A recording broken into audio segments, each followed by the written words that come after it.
Hello friends, কেমন আছো তোমরা সবাই? আশা করি ভালো আছো আর আমিও কিন্তু খুব ভালো আছি। তো আজকে সারাদিন তোমাদের সঙ্গে সেভাবে কোনো ভিডিও শেয়ার করা হয়নি, তার কারণ কালকে তো তোমরা ব্লগে দেখেইছো আমার বিয়ে বাড়ি ছিল। তো অনেক কটা ভিডিও করেছিলাম, তো ভিডিওগুলো এডিট করেছি সকাল থেকে। তাছাড়া রান্নাবান্না নিয়েও একটু ব্যস্ত ছিলাম। বিয়ে বাড়ি গেছিলাম, সেগুলো ড্রেসগুলো রোদে দিয়েছি, গুছিয়েছি, এসব করতে করতে আর ভিডিও করা হয়নি। তো যাই হোক, এখন বাজছে ওই 9টা মতো।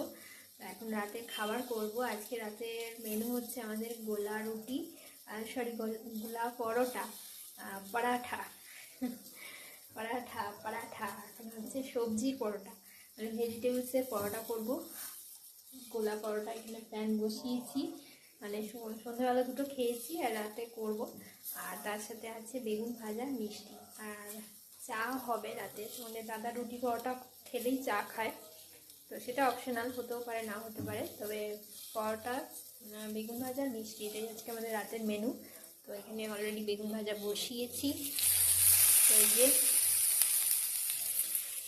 বেগুন ভাজা কিন্তু আমি খুব অল্প তেলে করি, মানে একদম সামান্য কড়াইয়ে তেল দিই এবং সেটা আমি সিমে করে গ্যাসটাকে লো আঁচে করি, তাতে বেগুনে তেলটাও কম থাকে আর বেগুনটা ভালোভাবে ভাজা হয়। তো যাই হোক, এখানে গোলা পাওয়াটা করব।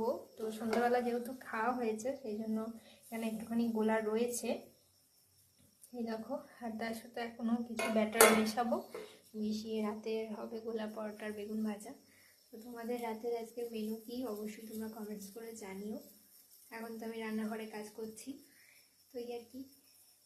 তো চলো এখন সবাইকে টাটা, রাতের মেনু রেডি করি, ডিনার রেডি করি, পরে আবার আসছি।